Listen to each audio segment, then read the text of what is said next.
Hack on Triple J. Guess who it is? I'll give you a quick hint.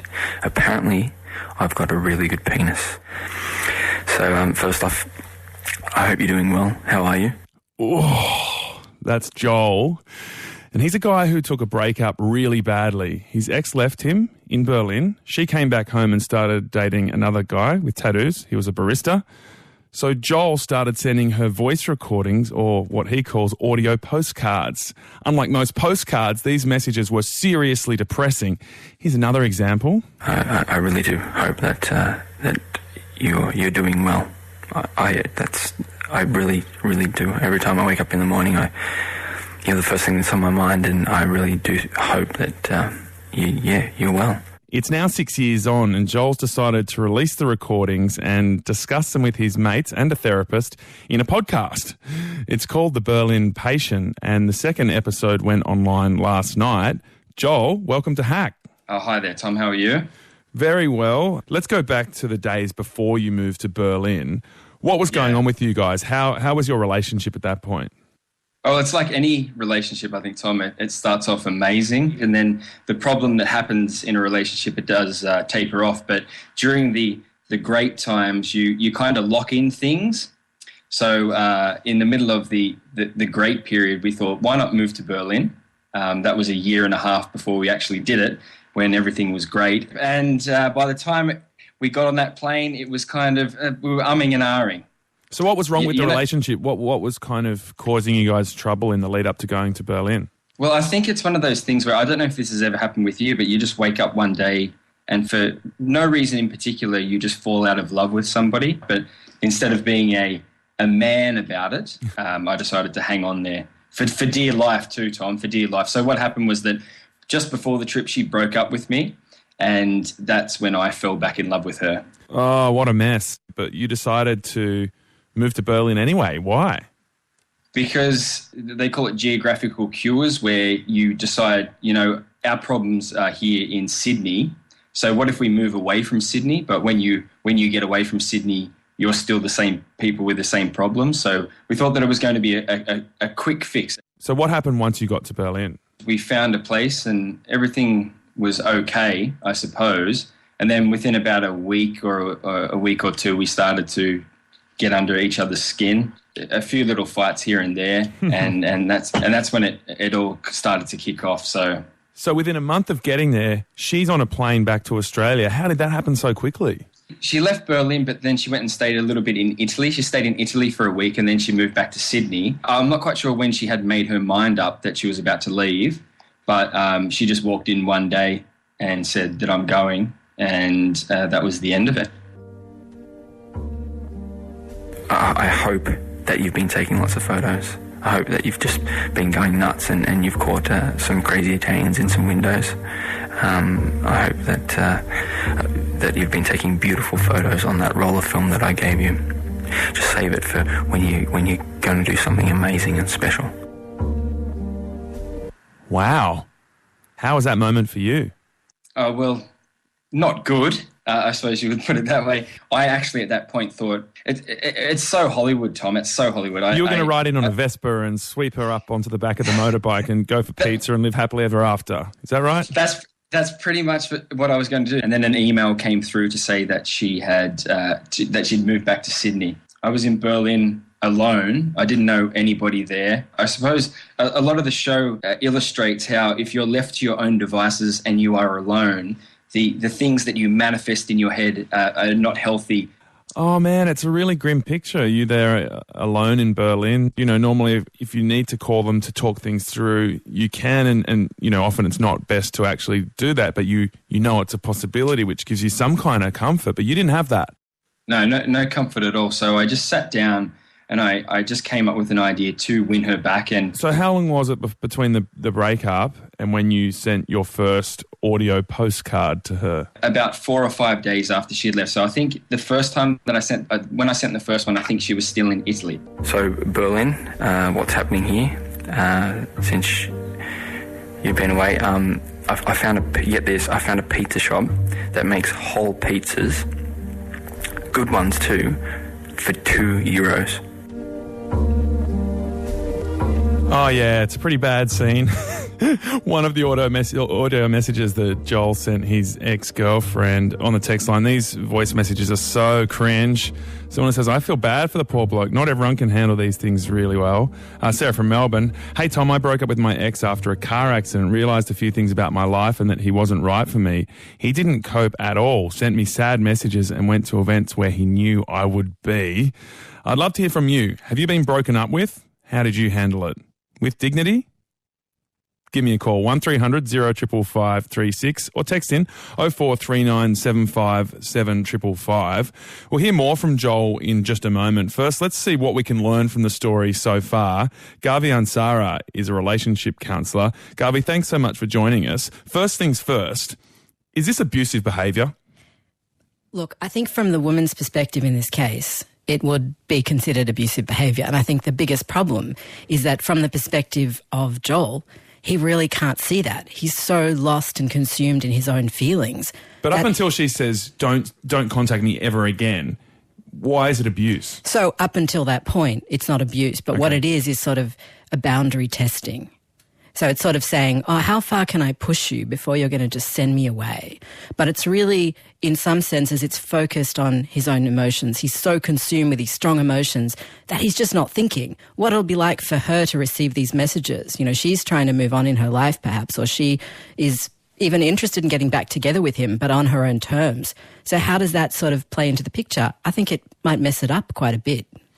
What is it about being broken up with that makes us do things that you wouldn't normally do?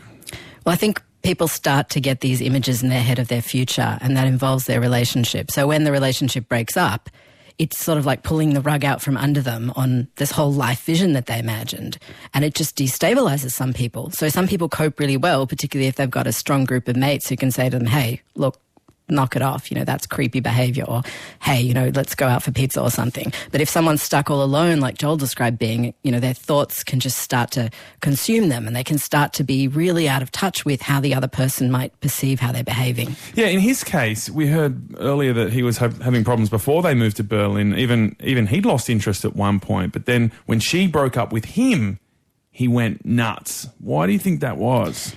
It sounded like he had an idea of the life he wanted to live. Is it about the loss of control, though, as well?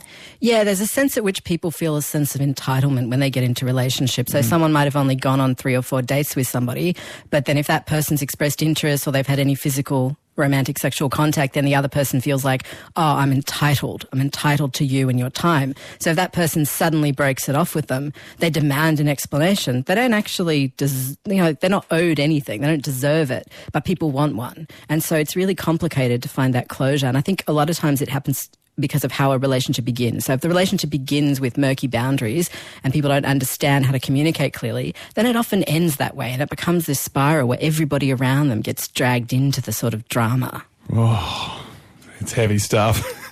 Chanel from Melbourne, this is ringing a few bells for you. Yeah, it really is. I used to live on the Gold Coast, and I broke up with someone about a week before I was moving down for a career purpose. So you moved back to Melbourne? Yeah, I moved back to Melbourne, and they found every single channel possible to get in contact with me until I basically said, you know, I don't want to have any contact with you. But they found Instagram, Facebook, absolutely everything. And then one night they actually saw me in the city in Melbourne, and then still had my email, so found the nerve to actually email me and say, look, I've been trying to get in contact with you. Could you give me a call, something like that? But I was just thinking, how out of every single channel that I've basically said, you know, don't want any contact anymore. I'm with someone else now. So just kept going. What do you make of Joel's story and the audio messages? How would you have handled that? Well, I reckon on a female's perspective, I would be quite freaked out by it. But then understanding, hearing it from this point of view, it does sound, you know, he's very emotional. He can't get over it or something like that. But it seems a little bit overboard. That's something I would probably take a little bit further to the police, or think it would be a bit more, you know, stalkerish or something. Yeah, I think some people would agree with you, Chanel. Great to hear your story. Ben from Rosebud, what's your experience? So I recently separated from my girlfriend, and we've decided that we're just going to go our separate ways. However, we've still got plans to go to Thailand next week, actually. Oh, no. So, are you going to do it? yeah, so we've decided I'm going to do it. None of it's refundable, and yeah, we're just going to make the best of a bad situation. Garvey, what do you think of that? We've got a relationship counsellor here, Ben, to give you some advice right now, live on the radio. That'd be great. I would set some firm boundaries beforehand, because if there's still feelings don't there... go. Well, even if you do go, because it sounds like you're determined to go. So if someone says don't go, you're still going to go. But if you go, have some firm boundaries, because what often happens is if there's still a spark between you, you'll have this sort of murky sexual fling together, and then it's, are we together again? Are we not together again? And it becomes this long, drawn-out, painful process. How about the boundary you said is we have a week of hot breakup sex, but we still don't get back together? Yeah, that could be the plan. Like, Garvey? I don't think that's going to work very well, mate. I think the minute that your clothes are off, then all bets are off. So, if the two of you do start to get physical, I think then it becomes really murky and really complicated. So the best thing you can do for yourselves is if you're able to switch to, double rooms, adjoining rooms or something like that, just have a firm boundary, because otherwise feelings will take over. You're not fully over it. So, maybe she's not fully over it either. yeah, definitely. Tropical nightmare. Thanks, Ben. No worries. Cheers. All the best. Kate from Sydney says, it's important that the breakup has no ambiguity. Unfortunately, it's all too often people try to do it gently. Someone else says, I totally understand how being alone makes you think really strange things, especially in those really tough times. One person says, I found out through mutual friends my ex went and got a tattoo dedicated to me after I broke up with him. All right, let's get back to Joel White's story as he explains what the hell he was thinking when he was recording and sending a whole bunch of depressing audio postcards to his ex-girlfriend who'd moved back to Australia while he was stuck on his own in Berlin. He has made these recordings a podcast where he and his mates listen to them, break them down and laugh. And I guess they're laughing at just how depressing and desperate he was, but learning a lot as well. Joel, how long were these messages you were sending her? It was 90 minutes worth, Tom, 90 minutes. I think the first one I sent her was 58 minutes worth. Wow. Yeah. Were you guys communicating? Was she writing back to you saying, why the hell are you sending me this stuff? Or writing back to you saying, oh, this is really breaking my heart, I'm so sorry. I mean, were you getting any response? Yeah, I think I was getting a little bit of a response, but I think in what she was replying with, she was just humouring me. She wasn't saying stop. Okay, talk us through some of the lowest points of these audio postcards. Some of the lowest points are I make up a lie about me meeting a man who had a girlfriend, and they asked me a question about what's serious Joel like. Was it trying to open up a new side of your personality or show that you were, I don't know, changing or cool or thoughtful or what? That's the thing, because I tend to joke around a fair bit. And I thought in my head, she probably doesn't like me anymore because I'm not serious enough. Oh. So, it's tragic. I needed to push that forward, and I just couldn't come out and say, you know what, do you think I was not serious enough for you? So I made this elaborate house to set up this lie to get to her through that. I'm having fun. I am. I'm trying to have fun. Sometimes I wake up in the morning and I don't know for that day if I'm going to be the boxer or the bag. Is that one of your dad's lines? No. Do you know what line it is? It's just generic. It's not generic. Yeah. What's it from? Do you know where I stole it from? Where? It's from a Pearl Jam song. Oh my God. Does she like Pearl Jam? No. And so there was some pretty banal stuff in there as well, right? Like there's a part that I heard where you're talking about how many times you'd masturbated that day. And I definitely know you would be wondering. And to answer your question, I've only masturbated once. You didn't even ease into that one. Once again, probably an unneeded Joel detail.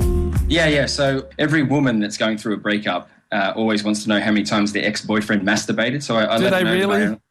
No, of course not. You've got to be kidding me. Jesus. They don't at all. They just to clarify for the listeners, they don't want to know how many times you've had a wank. They don't. Well, that's serious, Joel. That's disciplined, Joel. That is. He's very zen. So but I think I get accusatory at the end of it. I say, I've only masturbated once, but how many times have you masturbated? We'll throw it back. Nice one. Yeah. So I just want to get a reply. Breaking up with someone is also really hard. These tapes must have made it almost impossible for her. Oh, yeah, 100%. Like, I think with the breakup, the best thing to do is just to, if I have to give any advice, is just let it go, have a break, and don't communicate with them. I do feel sorry for her that she was subjected to this, because she was trying to move on and she was starting to reform her life, but there was just a barrage of emotion that was waiting in her inbox not every morning, but when she woke up, there was a few files there waiting for her to engage with. And at what point did you go, this is done, I got nothing else to say? Well, here's the thing, Tom. I said, these audio postcards are done. But then, without anybody knowing, I flew back to Sydney to try and win her back without anybody knowing. And it didn't work. I turned up unannounced to her house, and she let me know quite quick smart that no dice. Wow. So it wasn't just audio stalking. No, it got a bit creepy. But the thing is, as we discuss in the show, it goes back to show people how when you're going through a breakup, it does send you temporarily insane. You're not the only cheeseball in this conversation. I'm going to quote you some poetry from a Persian poet called Rumi. It says, one of his most famous lines, "The wound is the place where the light enters you." So did some light enter you through this horrible situation? Yes, towards the end it did. At the start it was just a shit show, but towards the end, when all these episodes come out, I think the light is shone from me through these episodes to people that are listening. That's beautiful. Joel, thank you so much for telling us your story. It's fascinating. Okay, thank you for having me, Tom. Hack. I'm sitting here, I'm wearing your socks that you left behind, thank God. Thank God, because it's washing day and all my socks are in the wash. On Triple J with Tom Tilley. Oh, Joel, just stop it. Well, he did stop eventually, and it's been quite brave of him, really, to share those raw moments of essentially heartbroken insanity. Check out his podcast. It's called The Berlin Patient, and you can follow The Berlin Patient on Facebook to sign up for the podcast, or check it out on iTunes or berlinpatient.com. I'd love to hear from you. Have you been broken up with? Did you handle it better than Joel or worse? Give me a call, 1300 055536, or text in 0439 757 555. Me and my partner broke up in November 2015, yet we still see each other every day. Even right now, we're listening to Hack. It's so hard to cut emotional ties without the backlash. Glad I'm not the only one in this situation. Another texter, I broke up with an ex to move overseas. Once I was gone, he basically stalked my friends to find out what I was doing overseas and try and get them to convince me to come home.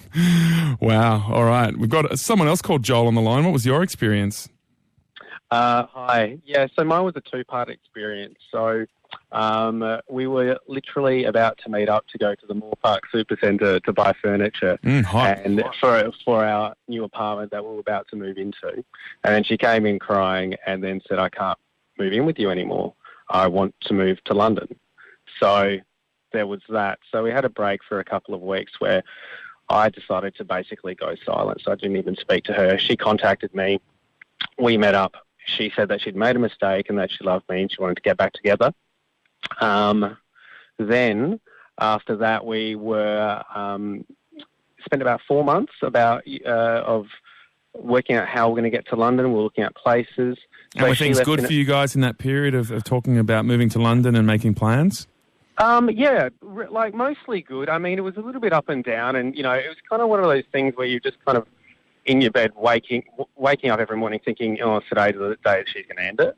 And she never really kind of gave any indication that there was a problem in the first place. I mean, so I think that in that respect, she was not the best communicator. But so then she moved over in August, and after telling my family, my jobs, my friends, everybody I was going over, in September she called me and said she didn't want me to come over anymore. Oh, so what did you do? Yeah. Absolutely nothing. I said that the decision was on her, and I never contacted her. She contacted me once in February about some music stuff that I was doing, and then in March on my 30th, and I never replied. So you had the opposite approach of Joel in our story. I did, yeah. I mean, there's three situations that I see happening, in this when you go silent. One, she comes back to you. Yep. Two, you find someone better, or three, both. And the truth is that she didn't come back. So, I mean, it's kind of a strange thing when someone tells you that they love you and want to have your kids and want to be your wife one day, and then they suddenly break up with you. I mean, yeah. But there's a lot more factors to this story. Sure, than I I bet can there honestly is. explain. Yeah. I mean, Joel, it sounds like you were incredibly strong through all of that. Amazing to hear the way you responded and what a contrast it was to the Joel in our story. Thanks so much for calling in. In the studio, we have a professional relationship counsellor, Garvi Ansari. Garvi, what did you make of that reaction? So I think what's really different here is that this Joel sort of had boundaries and respected the other person's boundaries. And there's been said a lot of times the opposite of rape is not consent, it's enthusiasm. So if somebody's really not enthusiastic about being with you, there's a certain boundary that you just can't cross. And so there's a difference between being distressed, feeling pain, you get to feel how you feel, you get to feel confused, and you get to express those feelings with your friends. What you don't get to do is show up at somebody's house unannounced. You don't get to call them all the time, unsolicited. Bottom line is send them a message, give them a chance to respond. If they don't respond, you back off. Because if you keep going, you're crossing some lines there. And so it's really great that this Joel was able to manage his own feelings. I'm sure he was brokenhearted and hurt, but he was able to manage that. And I think he was then able to hold his head high. And so she actually contacted him again. He gets to feel like he was a mature person in how he handled it. Okay, so what are other good tips on how to handle a breakup with dignity? So first of all is be very clear with people. Be very clear with people because a lot of people are afraid of the other person's reaction and they do sort of string them along for a while when they're not into it. Just say, look, I'm not interested. Oh, so that's on how to break up, right, yeah. Don't contact me again. But if somebody seems lukewarm or they suddenly seem cold to you, don't wait for them to say it firmly because a lot of people might be afraid to do that. It depends. They might have been with somebody violent in the past or they might not know you well enough to know if you would be that way or you might have actually been that way. So the bottom line is, we can excuse this behaviour, but at the bottom line, women are actually people and so is anyone in a relationship. And people can pull this plug at any moment. They can say, hey, it's off. And that's really hard for people to understand. But people get to say that. You can be in the middle of sex and someone says stop and you stop. And if you don't stop, guess what? That's rape. Okay, so is the best thing to do to have no contact after a breakup, do you think? No, I think the best thing to do is to find one way once to express how you feel, what you want, what your needs are, and give them time to digest it. In an audio recording? You know what? It really depends on the relationship. But I think, it's interesting because women who've listened to those audio recordings are like, oh, that's creepy. And yet guys are like, dude, that's sad. So it's interesting. Women are going, wow, I feel threatened by that. That would be creepy if it was directed at me. Men are like, dude, that's depressing. So there's really a difference in how it's being perceived. I don't think audio messages are the way. Send someone an email. Don't make them have to respond in real time. And don't give them that sensory overload of having to listen to your creepy voice talking about whatever you were doing in your bed last night, really. Garvi, great to have you on the show. Thanks so much for joining us. Thanks. Hack on Triple J.